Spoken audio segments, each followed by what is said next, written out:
On our Warrior Wall, I discovered the story of Ray Wentz, who was nominated by Lindsay. It was 2002 when Ray first visited Dr. David Schreier. He was experiencing night sweats, fever, and weight loss.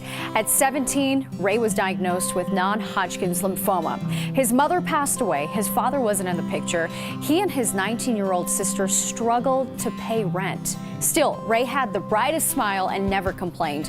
Towards the end of Ray's life, Dr. Schreier met Ray's sister, who said, quote, "The only thing we have to worry about is food."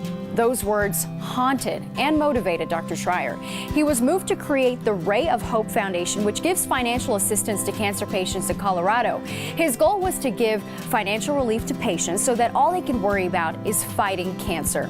Just last year, Ray of Hope gave more than 1,200 grants of financial assistance, totaling almost $500,000.